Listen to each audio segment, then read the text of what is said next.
Bonjour à tous et bonjour à toutes. Nous sommes une fois de plus devant vous dans notre émission Vérité au peuple. Vérité au peuple. La fois dernière, nous avons statué, nous avons parlé sur la situation qui prévaut à Lubumbashi et auprès de deux sociétés où cette situation les a amenés au niveau du parquet. Nous, en tant que chevaliers de la plume, nous sommes allés un peu plus loin pour connaître qu'est-ce qui ne va pas entre les deux sociétés.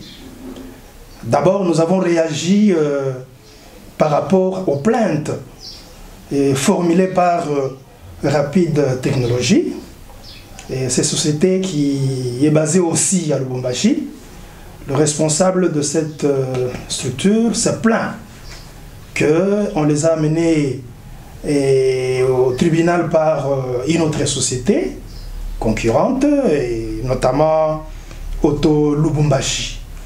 On est en train de leur reprocher qu'ils sont en train de faire ce qu'on appelle la concurrence déloyale. Il y a aussi ce qu'on appelle le détournement de main-d'œuvre.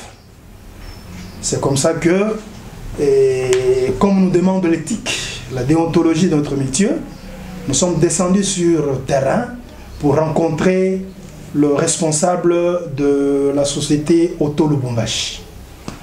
Nous avons été bien accueillis, ils ont ouvert leur cœur, ils nous ont dit: nous avons affaire à un conflit d'intérêts. Nous sommes une société qui fonctionne depuis plus de 30 ans dans la ville de Lubumbashi, dans le Haut-Katanga. Nous sommes en bon terme ou en ordre avec la législation congolaise sur l'ouverture d'une entreprise, d'une société. Nous avons engagé les gens en bonne et due forme, nous avons des agents et nous avons des cadres. Mais pour le moment, le problème se situe au niveau de nos cadres qui ont commencé, qui ont travaillé, qui ont œuvré avec nous et qui ont signé un document selon lequel, pendant 5 ans, ils doivent travailler avec nous et ils ne peuvent pas aller ailleurs. Mais, contrairement à leur engagement, et les deux cadres, ils se sont démarqués, ils sont allés créer une autre entreprise, une autre société concurrente. Donc, faisant la même chose et donnant les mêmes prestations de services que nous. Et, grave encore, ils sont allés plus loin, ils sont en train de détourner, c'est-à-dire, ils sont en train de recruter leurs travailleurs parmi les nôtres. Alors, nous étions secoués, nous nous sommes dit, nous devons aller à la justice pour que les droits soient dits, qu'on puisse leur démontrer, leur dire qu'ils n'ont pas emprunté un bon chemin, et ils étaient dans l'erreur, ils ne pouvaient pas persister et continuer comme ça. Donc c'est comme ça que, au lieu de continuer par un traitement à l'amiable, ils ont préféré utiliser les réseaux sociaux, criant sur nous, criant sur un acharnement, qu'un Libanais est en train d'exercer sur un sujet congolais qui a aussi ouvert une société. Donc voilà un peu ce que nous avons. Et on nous a mis au courant de cette situation-là. Pour le moment, la situation est encore pendante au niveau du tribunal. Les dossiers avancent. C'est comme ça que nous avons réussi sur notre plateau un chevalier de la plume qui va un peu nous éclairer sur les tenants et les aboutissants ou comment évolue le dossier. Bonjour, monsieur David Mwembo. Bonjour, monsieur André Milahi. Je suis très content que, encore une fois, vous me recevez sur votre plateau. Nous sommes venus pour des investigations, une série d'investigations ici sur place à Lubumbashi. Et nous avons trouvé devant le tribunal de commerce un problème qui nous a intéressés puisqu'il s'agissait là d'un problème de concurrence déloyale et de détournement, pas seulement de main-d'œuvre, mais de détournement aussi des clients. De quoi s'agit-il? Vous avez l'entreprise Auto Lubumbashi qui existe depuis près de 30 ans dans la ville de Lubumbashi, qui fonctionne normalement. qui a eu la bonne foi, la bonne volonté d'aller engager des experts donc, dans l'hydraulique, au niveau de Harare et Zimbabwe et au niveau de l'Afrique du Sud. Ils ont pu engager donc M. Choya et Kabinga et M. Terari Kwarama. Donc, ces deux sujets, quand ils sont venus dans leur entreprise, avant de commencer leur job, tout simplement, ils ont eu le temps de signer un contrat. De signer un contrat qui devrait les lier avec leur nouveau employeur. C'est sur le contrat que tout se pose comme problème. Dans leur contrat, ils ont signé noir sur blanc qu'ils vont œuvrer pendant 5 ans. C'est question de stabilité d'une entreprise qui venait à peine d'investir. Que du côté hydraulique, ils vont se donner pour travailler 5 ans durant sans intervenir sur leur contrat. Puisqu'il y a cette histoire de contrevention sur le contrat qui a fait que l'histoire puisse jaser. Comment voulez-vous que vous engagez 2 personnalités qui sont des experts des pays étrangers avec un contrat en bonne et due forme? Vous les faites venir en RDC au Congo et que quand ils ont accepté de travailler pendant 5 ans pour vous, donc ils ont aussi accepté de ne pas enfreindre à leur contrat eux-mêmes.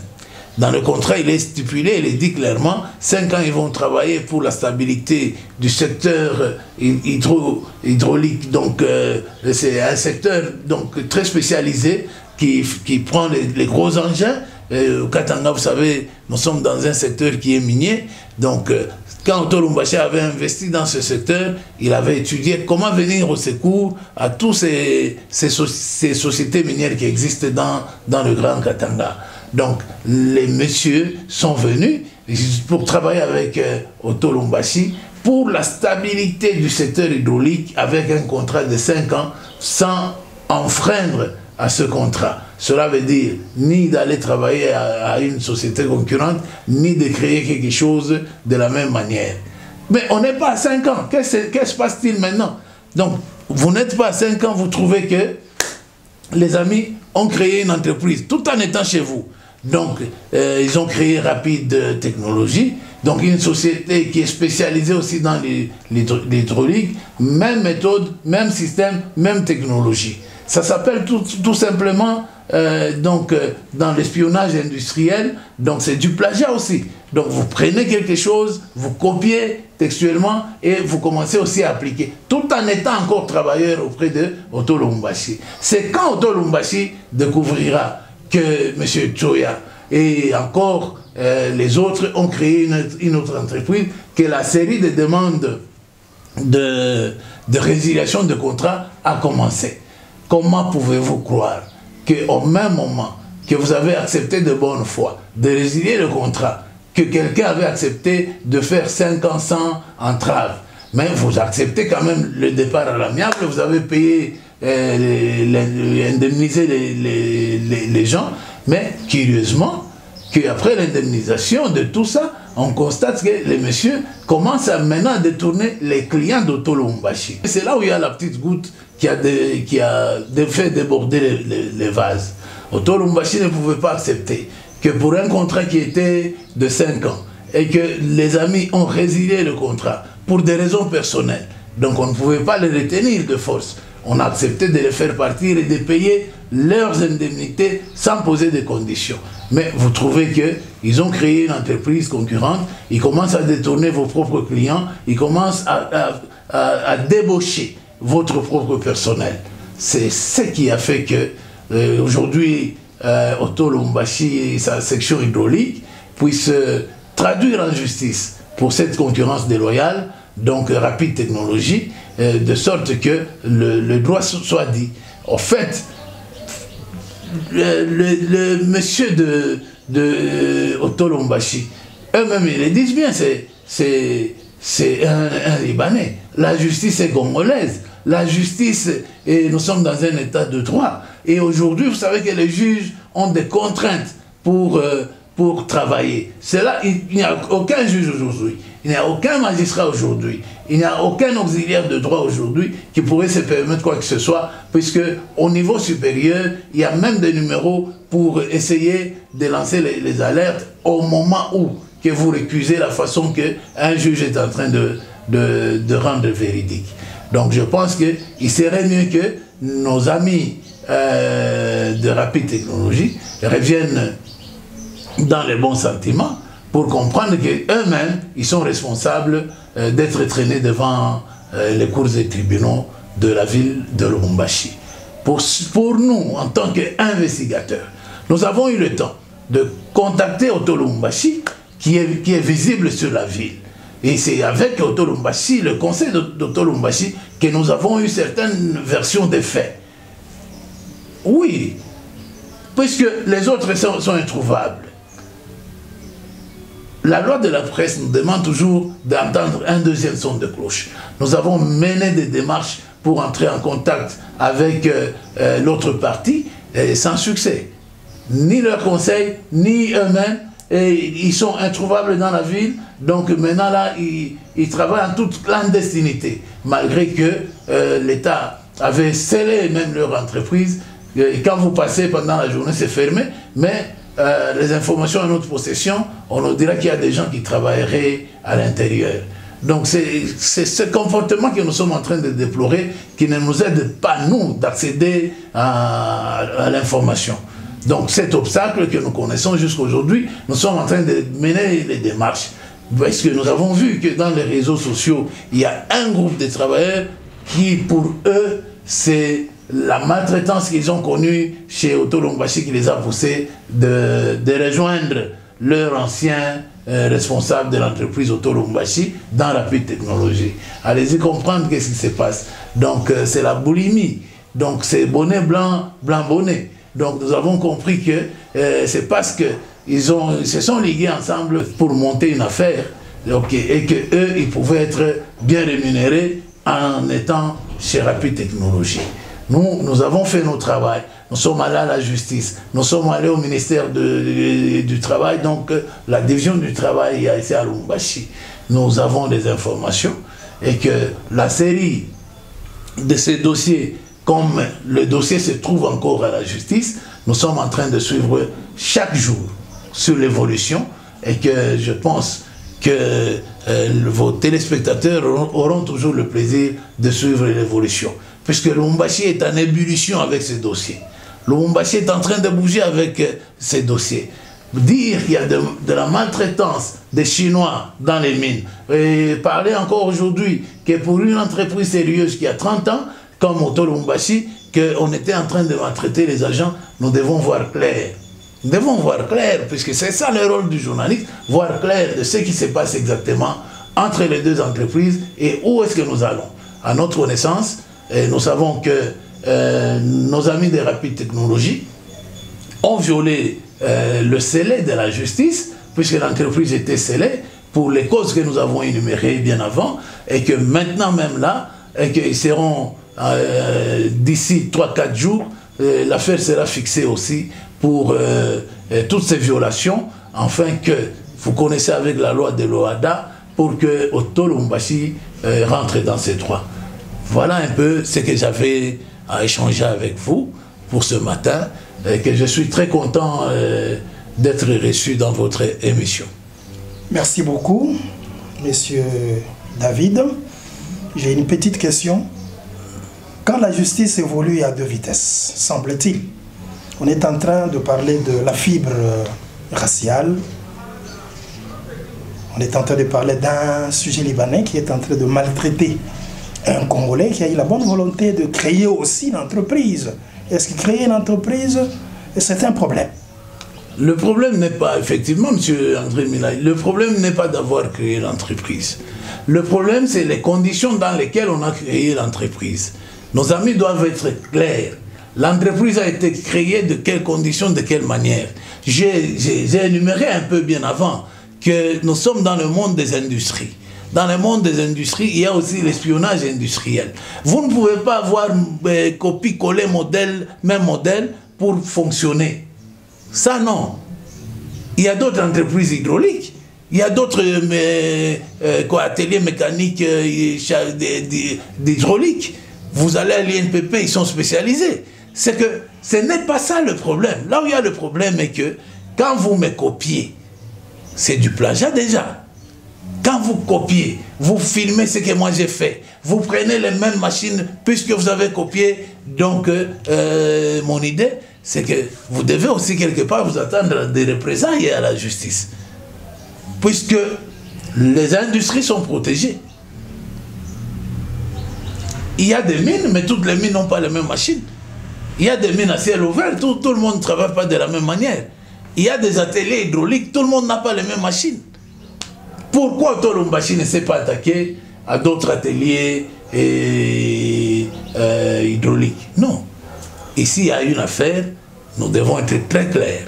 Ce n'est pas pour avoir créé une entreprise. Le problème qui existe est que les gens ont violé un contrat intentionnellement et aussi ont détourné le personnel et les clients d'Otolumbashi. C'est de la concurrence déloyale, c'est le détournement de main-d'œuvre et ce n'est pas accepté dans la loi. La loi OHADA est en train de protéger les entreprises puisque les investisseurs à un certain moment ont été découragés. C'est comme ça qu'on a créé la loi OHADA pour encourager les investisseurs de ne pas perdre leur investissement quand ils investissent dans un domaine donné. Nous ne voulons pas qu'il y ait des politiques 2 poids 2 mesures ou des justices 2 poids 2 mesures. Donc ici, la justice que nous sollicitons, c'est que le droit soit dit. Merci beaucoup, Monsieur David, pour votre intervention qui a été, disons, très claire. Comme nous attendons que la situation puisse évoluer au niveau de la justice, nous remercions nos téléspectateurs qui nous ont suivis et nous nous attendons à ce que prochainement, nous puissions une fois de plus être devant eux pour leur dire comment les choses évoluent, comment la justice a tranché pour qu'il y ait la paix sociale, qui est le gage des investissements dans notre pays. Le chef de l'État est en train de se battre pour qu'il y ait un climat apaisé des affaires, pour faciliter les uns et les autres. Monsieur Milaye, avant de conclure, je viens de me rappeler d'un fait. Est-ce que Rapide Technologique peut comprendre en ces jours que le fait de commencer à mener des appels anonymes envers tous les travailleurs expatriés de Lubumbashi pour les décourager de vivre en paix dans cette ville de Lubumbashi, c'est déjà aussi de l'entrave donc à la liberté des individus. Vous voyez un peu des choses que Rapide Technologie est en train de mener. Puisqu'auparavant, selon les informations en notre possession, c'est une autorité au niveau de Kinshasa qui appelait pour menacer directement donc le responsable d'Otolumbashi. L'appareil judiciaire est paralysé par les appels venant de Kinshasa par une autorité, soit-il, selon les informations en notre possession, que c'est un ancien vice-ministre des anciens combattants qui serait cousin germain d'un membre de Rapide Technologie. De cette manière-là, le chef de l'État est en train de se battre pour que les investisseurs viennent. Mais si c'est de cette manière-là qu'on emploie la machine, qu'on décourage l'appareil judiciaire, donc on déploie des efforts pour qu'on décourage ceux qui ont la bonne foi de venir investir au Congo, nous disons non. C'est ça notre rôle en tant que presse pour dénoncer les faits. C'est que nous dénonçons avec la dernière fermeté le fait qu'il y a des numéros anonymes de l'Afrique du Sud qui appellent, qui insultent à tout moment pour décourager les gens, même jusqu'à tenter à leur vie. Donc les mettre vraiment en désarroi total. Comment les gens peuvent évoluer. Donc c'est ainsi que nous savons pour nous que tout propos désobligeant est condamnable devant la loi et qu'il appartient aux autorités du pays, aux autorités judiciaires, de prendre aussi en compte ce qui s'est dit encore en ce moment sur les réseaux sociaux. Ça s'est dit, ça se raconte. Donc c'est de là qu'il faudrait que, de droit, d'office, que l'appareil judiciaire de Lubumbashi puisse tenir compte aussi de cet aspect des choses. Voilà, monsieur André Mirail. Nous voici à la fin de notre mission de ce jour. Et nous demandons à nos nombreux téléspectateurs d'être toujours collés, scotchés à notre émission Vérité au peuple. Nous attendons que les choses puissent évoluer au niveau de la justice. Nous vous tiendrons informés de tout. Et nous osons croire que le droit sera dit et que l'État congolais va montrer qu'il protège tout le monde, les nationaux comme les étrangers qui viennent, qui ont choisi le Congo comme leur second pays. Et ils ont la même chance devant nos lois. Et ils doivent se conformer à la législation en vigueur. C'est ce que nous leur demandons. Merci beaucoup et à la prochaine.